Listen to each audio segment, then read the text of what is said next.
Jerome Bettis visited with Bell last year to learn more about his unique approach.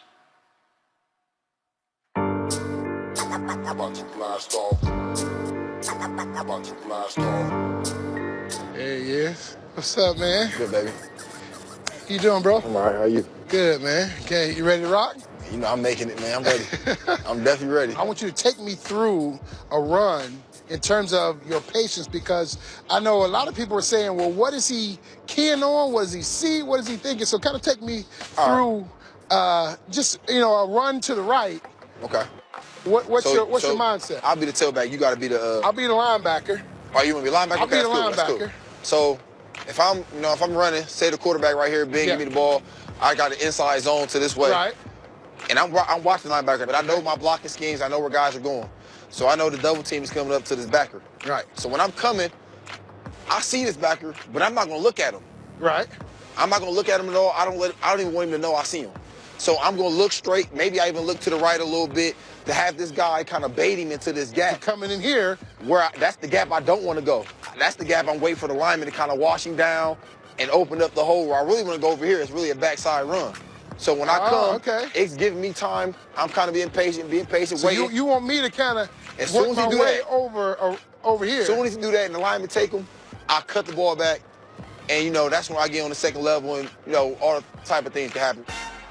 You better try to escape. Le'Veon can dodge raindrops. He stops, starts, jump cut. He makes some guys look silly. I'm really getting sick and tired of all the hate, man. When people say patient, that's why I'm kind of setting them up. They see your body going in one hole, but there's no way you're going in that hole. Absolutely no way. I played against Luke Kuechly. He's you know, one of the best linebackers I've played. And he was a guy who was real patient with me, you know? So when I was the person in the hole and he was waiting for me, he knew I wanted the backside run. He was staying away. Okay, he was waiting. I would just take the gap, you know? Force him to have to now. Force him to have to take it because, you know, sometimes, you know, the guy's kind of waiting. I'm just like, okay, I'm going to just let y'all have that, and I'm going to take this 4 or 5 right here. You know what I'm saying? I got you. When I played it, I was a little bit more, I guess... Deliberate, because I was really a downhill runner. I didn't have the luxury that you had in terms of speed to power and all that. I was power. Yeah, so my thought was, I'm getting downhill. When I'm here, I want to hit that hole, because the faster I hit the hole, the more that backside linebacker is going to overcommit. So I would cut back, but I did it in a different way, in the sense that if I knew that this was a play I wanted to cut back, instead of me being at 7, I would inch back to 8. Ooh. But I would still go the same speed. Yeah. I would still go the same speed, but I was another yard further back. Well, now, by the time I get to that same place that you think I'm hitting it, now I'm able to cut back. You got enough room to cut back. I got enough room to cut back. That's savvy, though. What are you thinking when now you step out and you line up and you become a wide receiver? Is the mindset different? Me being able to practice with Antonio Brown day in and day out, watching his releases on corners, watching his releases on safeties, the way he sets up his routes, it's something I learned and drastically got better at. How are you doing that when you're in the play as well? Yeah, let me tell you this. So we have a walkthrough after every practice. Right. And I don't do the walkthrough. I'll just guard AB the whole time. You know, and now I just think of scenarios in my head, like, so if a guy played me like this, I want to see how AB would release, you know what I'm saying? Wow. And he always does something crazy, and I just got to put that in my game, like, okay, so if a guy do play you hard inside like that, and you still got to release inside, he did this to get inside, so I'm going to try this, you know, next time I go out there. So you get up there and you say, what would AB do? but it's gotten you better. It got me better just as a receiver. Yeah, it got me better as a receiver just because I see the way he releases and see the things that he does. You know, everything I do, you know, when I'm on this football field, I put in work to try to be better, you know, be the best player I could possibly be. Yes, certainly learning from one of the best receivers, too, you know, doesn't hurt him. So, DeAngelo Williams, you played with Le'Veon Bell. Absolutely. You know, you just went through some of the reasons what makes him special, but why do you think he's so important as a running back to the Steelers? What does he do? Okay, so to start off, I'm gonna give you 5 names why this guy's special, and then I'm gonna go into why he's special. Alejandro Villanueva, Ramon Foster, Marquise Pouncey, David DeCastro, and Marcus Gilbert. Those 5 guys up front allow him to do the things that he's great at doing. But these are the three things that I think he's great at. His elite route running. It's unbelievable and it's unparalleled. I hadn't seen this since Marshall Faulk and LaDainian Tomlinson, and he's actually stepped up a lot because he gives you a slot receiver, type of receiver that you've never heard of out of the backfield and continue to be the running back that he is. Number two, he blocks well, really well, to the sense of you don't want to blitz this guy because Ben has all the time in the world to throw the ball because that 6th and 7th defender that comes off the line is getting blocked by Le'Veon Bell. And then the third one is just his vision and his ability to get out of the backfield and make things happen and his patience. I'm 100% sold on the fact that Le'Veon Bell and Ben Roethlisberger are the same person in terms of this. Le'Veon Bell's patience is just like Ben Roethlisberger holding the ball. They both equate to the same thing, and it allows that offensive line to do what they do best, and that's the block. That's what makes him an important weapon for the Pittsburgh Steelers. Speaking of weapons, that's stiff arm right there. That's got to be illegal. Oh, absolutely. Like He's stiff arm states. He stiff armed the whole damn Cincinnati Bengals. That's right. You know, it's not like stiff arms are simply a byproduct of power, by the way. It's placement. It's knowing when to deploy it. It's knowing that you can't use it on every single player to know it's coming. Le'Veon Bell, maybe he isn't the biggest, strongest back in the NFL versus a guy like LeGarrette Blount or Leonard Fournette, but that dude has got so much forceful power and functional power on that stiff arm.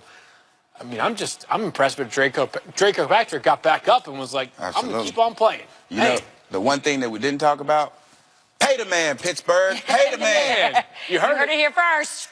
All right, let's continue talking about the free agency and all the movements that have been going on and some of the big trades, right?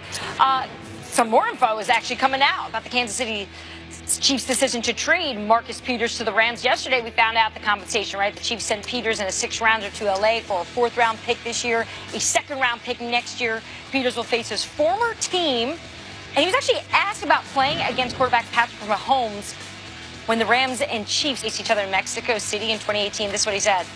I'm expecting turnovers, and I'm expecting to win. He knows how to get me the ball. Cornerbacks, confidence. They never hold back. Shots fired, D. What do you make of that? It's not shots fired at all. I like the fact that he said that. What a lot of people don't understand in practice, the number ones always go against the number twos. So he's seen Mahomes a lot with Alex Smith being the starting quarterback. He knows what Mahomes like and what he does not like. So going into this game this season, I'm going to have to give the edge to Marcus Peters because he knows exactly what he's talking about. He knows where Mahomes is going to go. Mahomes may not even know where he's going, and he knows what look to show him because of the practice preparation that he had going through last year with him all season. You know, just thinking about this trade, because there's been some shock and awe in terms of the response to the trade, a lot of tenets of it, the compensation. Did the Chiefs get enough? I think it's important to note that the Chiefs would not just give away Marcus Peters. And if you think about teams around the NFL, just do some sort of math here, some common sense. You've got John Dorsey, who's the Cleveland Browns general manager. You've got Chris Ballard, who is the Indianapolis Colts general manager. You've got all these coaches who have ties to Andy Reid, including Doug Peterson, around the NFL. The point is this. There are a lot of people familiar with Marcus Peters.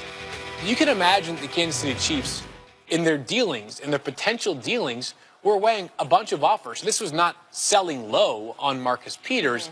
There's also been some sort of impression that perhaps this is something that's been owner-driven, that Clark Hunt, the Chiefs owner, said, you know, enough is enough.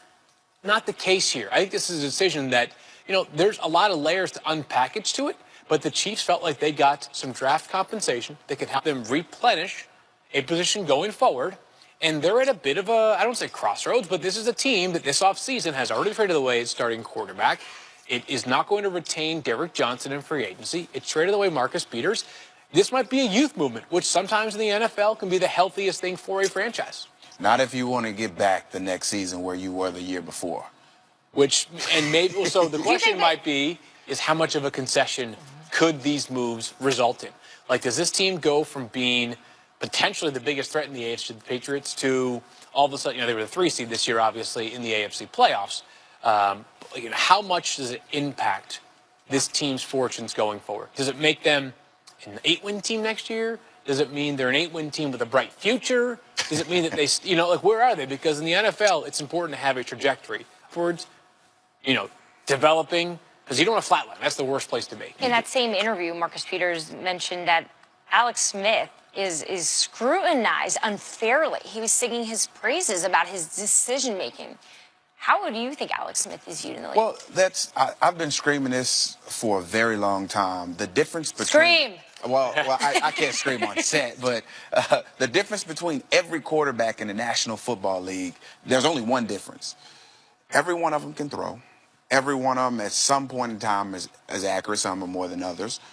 Every one of them play quarterback and they get paid a lot of money. The difference, the good, the bad, and just the flat-out ugly, just go home, you shouldn't be in the National Football League, is decision-making. That's the difference. That's what separates all the quarterbacks. And I think Alex Smith did a great job up into week 5 and 6. And then you couldn't peak anymore because you put everything that you could possibly do on offense on tape. And I knew then, I was like, Kansas City's in trouble because they've showed their entire playbook the first 5-6 weeks of the season. Now I know how to game plan and scheme. Now all those yards that Kareem Hunter get now, I'm going to minimize those because I'm going to stack the box. I'm going to force Alex Smith to beat me. When you have a game plan and you go in with that game plan, you try to execute it. And it's tough to do when schematically people on defense are doing that to you.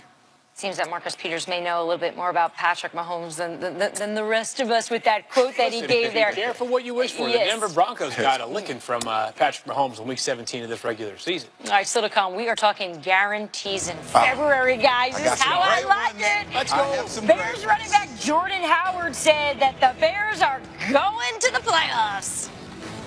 Seattle has won the toss. We want to